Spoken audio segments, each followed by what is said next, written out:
કેરીની સિઝનમાં છૂંદા તો આપણા દરેકના ઘરે બનતા હોય છે. છૂંદો નોર્મલી બે રીતે બને છે, એક તડકા છાયાનો અને બીજો ઇન્સ્ટન્ટ, જે આજે આપણે ગેસ પર બનાવીશું.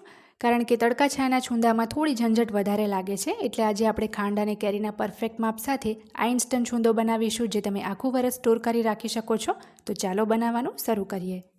તો એના માટે સૌથી પહેલાં કેરી માપવા માટે આપણે એક વેટ સ્કેલ લઈશું. એના ઉપર એક ડીશ મૂકી એનું વજન આપણે બાદ કરી લઈશું. હવે એની અંદર આપણે 2 રાજાપુરી કેરી મૂકી જોઈ લઈએ કે વજન કેટલું થાય છે. તો 858 ગ્રામ એટલે કે 850 ગ્રામ જેવી 2 થઈને કેરી થઈ છે. તો હવે આપણે આ કેરીને છોલી લેવાની છે. તો કેરીને પહેલાં મેં સરસ ધોઈને લૂછી લીધી હતી. હવે આ રીતના પીલરની મદદથી આપણે સરસ કેરીને છોલી લઈશું.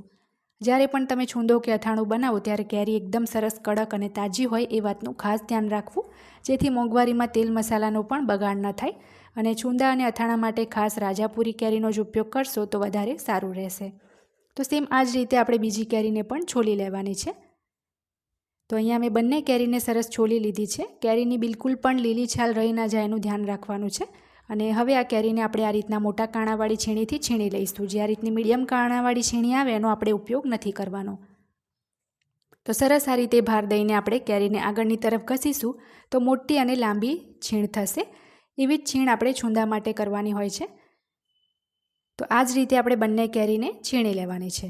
તો અહીંયા બંને કેરી આપણી છીણાઈ ગઈ છે અને ગોટલા અલગ થયા પછી કેરીનું જે છીણ છે એ કેટલું નીકળ્યું છે એ પણ આપણે માપી લઈએ. તો એ હિસાબથી આપણને આગળ ખાંડ કેટલી લેવી એનો પણ ખ્યાલ આવશે. તો વેટ સ્કેલ પર એક મોટું વાસણ મૂકી આપણે એને ઓન કરીશું અને હવે એમાં છીણ ઉમેરીને જોઈ લઈએ. તો કેરીનું જે છીણ છે 565 ગ્રામ એટલે કે 550 ગ્રામ છીણ નીકળ્યું છે. તો એ પ્રમાણે આપણે 750 ગ્રામ જેવી આશરે ખાંડ લેવાની છે. છીણનું જે વજન હોય એના કરતાં 200 ગ્રામ ખાંડ આપણે વધારે લઈશું.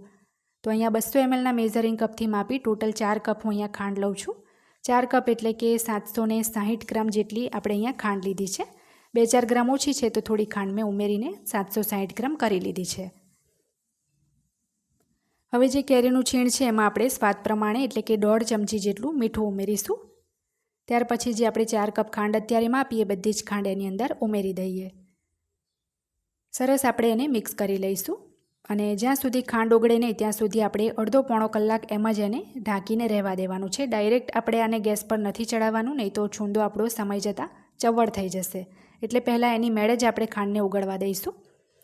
ખાંડની ક્વોલિટી પર ડિપેન્ડ કરે છે. ઘણીવાર અડધો કલાકમાં પણ ઓગળી જાય છે, ઘણીવાર 1-8 કલાક પણ લાગી જાય છે. જો મોટો દાણો હોય ખાંડનો તો 1-8 કલાક પણ રાખવો પડી શકે છે.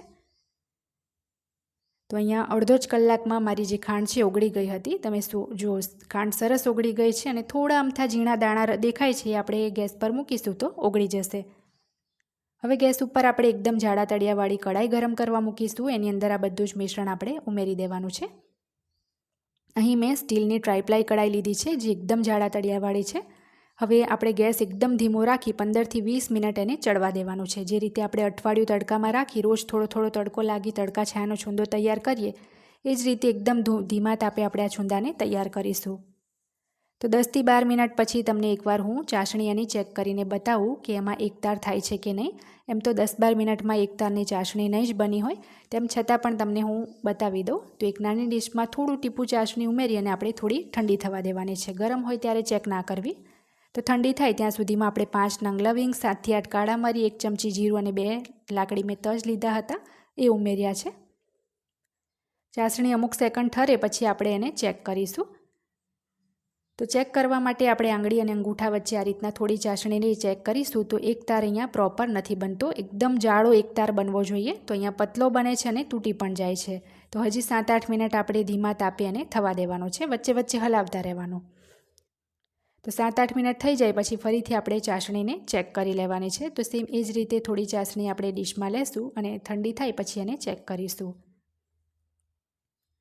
તો થોડી ચાસણી ઠંડી પડી પછી આ રીતના તમે જોશો તો એકદમ જાડો એવો એક તાર અહીંયા બને છે, મતલબ કે છૂંદો આપણો તૈયાર છે. તો ગેસ બંધ કરી પંખા નીચે એને ઠંડો થવા દઈશું. 1.5 કલાક ઠંડો કર્યા પછી છૂંદો આપણો સરસ અહીંયા તૈયાર થઈ ગયો છે, રૂમ ટેમ્પરેચર પર આવી ગયો છે. અને ચાસણી પણ જુઓ એકદમ પરફેક્ટ થઈ છે, ના એકદમ જાડી છે ના એકદમ પતલી છે.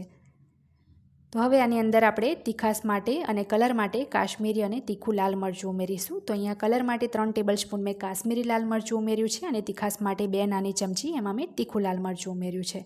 તો સરસ એને આપણે મિક્સ કરી લઈશું. છૂંદામાં તમે લાલ મરચું ઉમેરો તો ખાસ છૂંદો ઠંડો પડી જાય પછી જ ઉમેરવું, નહીં તો એનો કલર સમય જતાં કાળો પડી જાય છે. ઠંડો થયા પછી લાલ મરચું ઉમેરવાનો એક જ ફાયદો છે કે આખું વરસ એનો કલર લાલ ચટક જ રહેશે. તો અહીંયા જુઓ સરસ છૂંદામાં કલર આવી ગયો છે. તો હવે આ છૂંદાને આપણે 2 કલાક એમ જ ઢાંકીને મૂકી રાખીશું, પછી આપણે એને બરણીમાં ભરીશું. તરત ભરવો હોય તો તરત પણ તમે ભરી શકો છો. તો એને આપણે ઢાંકી દઈશું. તો 2 કલાક પછી આપણો છૂંદો હવે ખાવા માટે તૈયાર થઈ ગયો છે. અમારા ઘરે છૂંદામાં બહુ વધારે ચાસણી નથી પસંદ કરવામાં આવતી, તો આ જ રીતનો રસો પસંદ કરવામાં આવે છે. જો તમને વધારે રસો ગમે તો 550 ગ્રામ છીણ નીકળ્યું હતું, એમાં 1 કિલો ખાંડ પણ તમે ઉમેરી શકો છો, પણ મને આ જ રીતનો છૂંદો પસંદ છે. તો હવે આ છૂંદાને આપણે સાફ કાચની કોરી બરણીમાં ભરી લઈશું. તડકા છાયાના છૂંદામાં રોજ સવારે યાદ રાખી તડકામાં છૂંદો મૂકી સાંજે પાછો ઘરમાં લઈ લેવો પડે છે. એ રીતના 5-6 દિવસ તો એ પ્રોસેસ કરવી જ પડે છે. અને જો ઘણીવાર વાદળછાયું વાતાવરણ હોય અને પ્રોપર તડકો પણ એને ના મળે તો તકલીફવાળું કામ થઈ જાય. તો ત્યારે તમે 20 જ મિનિટમાં આ રીતના ઇન્સ્ટન્ટ છૂંદો તૈયાર કરી શકો છો. તો રેસીપી ગમે તો ચેનલને સબસ્ક્રાઈબ કરવાનું ના